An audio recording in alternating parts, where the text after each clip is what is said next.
Oh my god, that is one beautiful looking music disc, but tragically, I could already hear it in the comments below.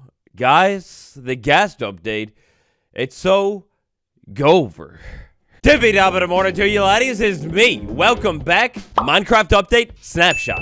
In honor of what very well might be the finale snapshot of the ghast update era, smash that like button extra hard today. Subscribe if you haven't yet. This means we're about to move on to the next update, and let's go.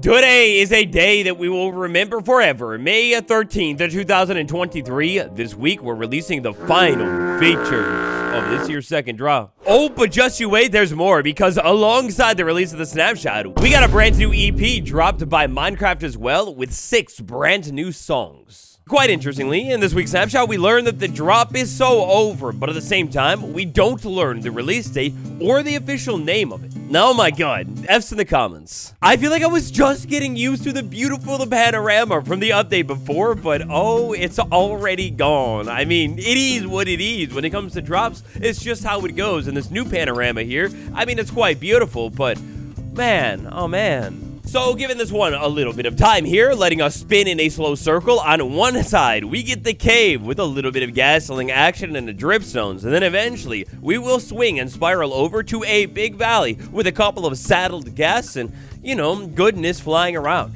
The main menu here, it's all happy ghasts, predictably, just like this entire update.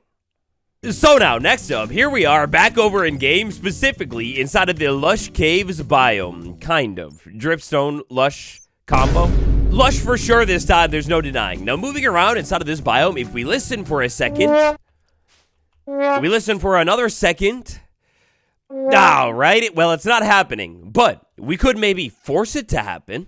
So what's not happening here is one out of any of these first 5 tracks, so not tiers. Well, these songs are definitely not playing inside of the Lush Caves. But back over in game, if we slide into music and sounds, we have a brand new option, or options. Music frequency, this is a new toggle right here. We've got 3 options. Default, which is the default. Frequent, which is like music will play a little bit more often. Or if you constantly want music tickling your inner ear, well, flip it to constant. Once I flip it to constant and jump into the biome, oh my god, it's so gentle. I don't know if this is one of the new ones. As you guys know, I don't really play with music on all the time for the videos, and oh my gosh, it's overwhelming. And when I pause the game and go into the menu, the music will now continue rolling. The track just keeps playing. Now what I want to see here is if I turn that off to default, okay, then if I go ahead and turn the music all the way off, so there we go, back out, maybe give it a second. What I'm trying to do here, if I turn it back up, is just here. I was trying to do a new strategy called music rolling. You know, essentially the in-game equivalent of skipping the song, but it's just playing, it's rolling. Gosh, I don't know about you, but this just makes me want to fly over the world and magically take a look at it.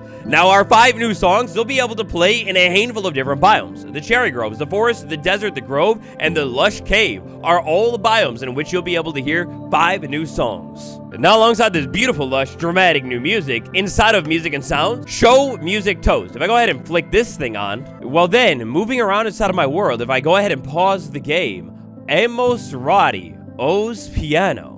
This is a brand new toast that'll be able to pop up in the top left of your screen when a new song begins to play. If I go ahead and pause the game, even with the music off, it shows. I broke the system. Now this toast, if you enable it, it will pop up when you head over to the main menu, so you'll always be able to know what song is playing. And when jumping in game, let's say I was running around here in survival doing things, well, when a song begins to play, it will pop up in the corner of your screen, like even if you're fully in survival.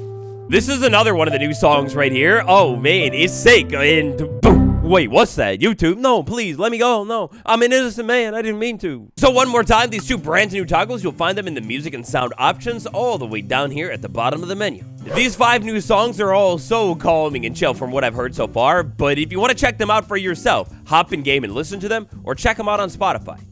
Now, even though we have learned that this is probably the final significant snapshot for this update, oh man, with it being the final significant snapshot, it is not small in any shape, size, or fashion at all. I'm gonna need some time to dive into these even more to really unpack them, but even at first glance right here, there are so many new technical additions to the snapshot, it's actually legitimately insane. One of our biggest ones right here is a brand new dialogues option that can pop up inside of the game now. For a server or just your own world databag, you can configure this thing and have these dialogues pop up at many different trigger events. Dialogues by default will also close after the escape key is pressed. This makes me wonder, is this something similar to a villager trading window or something like that?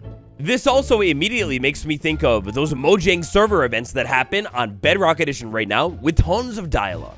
It really makes me wonder if maybe they're doing a little bit of setup work for potentially being able to finally have events over on Java Edition as well. Speaking of over on Java Edition, if you didn't hear, we talked all about it in this video from last week, but brand new cape for Minecraft to Java, the Pan Cape, and the Founder's Cape for Bedrock Edition as well. They both made it over to Java. That means at the least if you don't have the Pan Cape, it's a free cape on Bedrock Edition. Hop in game right now, and you'll be able to claim yourself a brand new cape today. Now, tied into all of this dialogue stuff, we also have click action events and then tons and tons of different dialogue types in here in order to set this all up. I always am wondering about the future, especially in a case like this. Now, this village over here is quite quaint. It's very, very nice and relaxing. It also, inside of this village, has a local crafting station. Inside of this snapshot, oh my god, spoiler alert. Yeah, go ahead and close that. You saw nothing. We place leather, and then iron ingot in the crafting table, and oh my god, for the first time in 15 years, 16, the saddle is craftable, guys. This brand new saddle crafting recipe is about the easiest thing to make in the world, which is going to make ground transportation way more viable than ever before. On top of that, if we had something that we were to say, put a saddle on, maybe iconic pig saddle duo? Well, as you might know, if you've ever messed with these things before, unfortunately, when it comes to getting a said saddle off of the pig once you put it on it, well, previously, you would have had to turn that pig into pork chop if you wanted the saddle back. But no longer are the ancient caveman days of smacking your pigs around, because instead, shears, saddles, baby, they are now shearable as well. Now, this whole shearable mechanic thing, this is going to apply to every single mob that can wear a saddle into the entire game. If I were able to insanely, intuitively, and very excitingly tame this horse, I could throw my saddle on the horse, use a pair of shears on the horse, and, well, just like that, the saddle is mine. The strider, another thing that it wasn't really possible to get a saddle back from. We have a saddle on a strider, I shear the strider, and instead of the hair popping off, the saddle pops off. Now, creating a brand new world for this one so we can check out some loot tables. Alongside the change of this whole saddle mechanic, making this thing actually craftable, we have the removal of the saddle from some loot tables. Now, how do I do this one again? I flick all three levers and then smash the blocks. Ah, yeah, that's right. This is kind of interesting here. Instead of just removing the chance of the saddle entirely and giving room for other things inside of the loot table, we now have the option to find 1 to 5 leather inside of many different lootable containers. So take, for example, the ancient city here, where we could have found a saddle before. No longer any saddles. We get it replaced with a little bit of leather. I don't know about you, Chief, but at least to me, I feel like it might have been better to just remove the saddle. Give room to the other stuff. We don't need leather.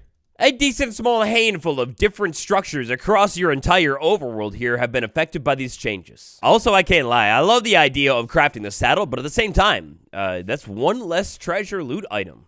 Come on, man. Fog. Inside of last week's snapshot, new fog was implemented to the game. Now, I don't know about you. I haven't had the time to do it before and after, but in this week's snapshot, it looks to be a little bit different, right? Now, as we have since learned through all of our deep dives, the fog gets the thickest when it is raining inside of your world.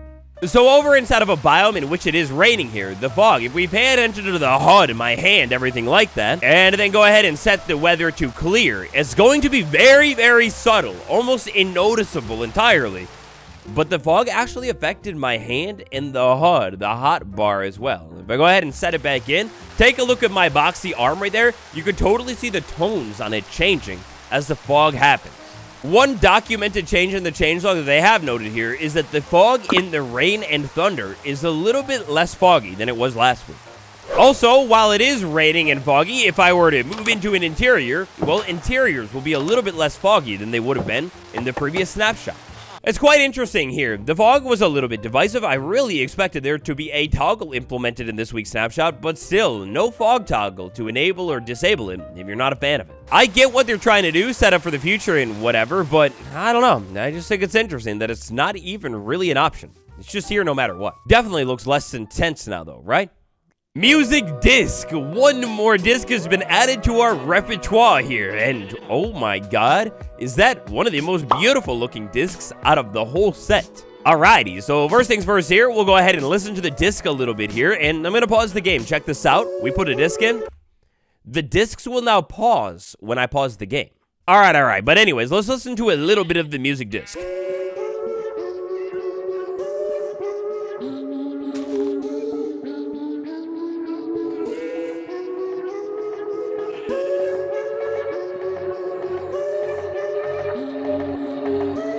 I had to stop it. I think I'm shaking. I'm terrified. That's a little scary sounding.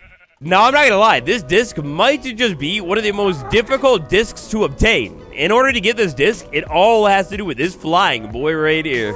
Alright, so I'm gonna take this buddy on up here on top of the nether. Bam! Always so easy. I was gonna take it on up here in a controlled environment to check it out, but little spoiler alert right there. When you take a ghast out with a fireball, you do the whole bounce back thing and get the fireball to hit the guy who shot it at you. Well, if you can make it happen every single time, you will get the disc as a little bit of a reward. Hold still. Yeah, so obviously here, this is a little bit of a game changer. The very first disc in which you will obtain it through this method here, and stop moving away. Yeah, the closer you are to the ghast, the easier it is to pull it off, but there we go. Disc number 2. Oh, it's amazing. And by the way, the name of this disc, it is called Tears. So sad. The aesthetic of it, though, oh man, I love it, especially with the context of how you actually get this thing. It's like a ghast music disc made out of flesh. Hold on a minute. Canonically, how does that work? And that's not our only ghast change in this week's snapshot. The attribute doesn't seem to be currently used in normal vanilla Minecraft, but ghasts do have a brand new attribute, which is called flying speed. You'll now be able to adjust easily how fast a ghast actually flies. That's a really interesting one. I love the idea of maybe ghast flying a little bit faster if the difficulty is higher. And so, friends, that's just about it for the Happy Ghast Snapshot era, possibly, but definitely today. This drop is now finished. I'm so curious to see what you think about it. Tell me all about it down below. Thank you so much for watching. Smash like, subscribe, and I'll see you all tomorrow. Goodbye.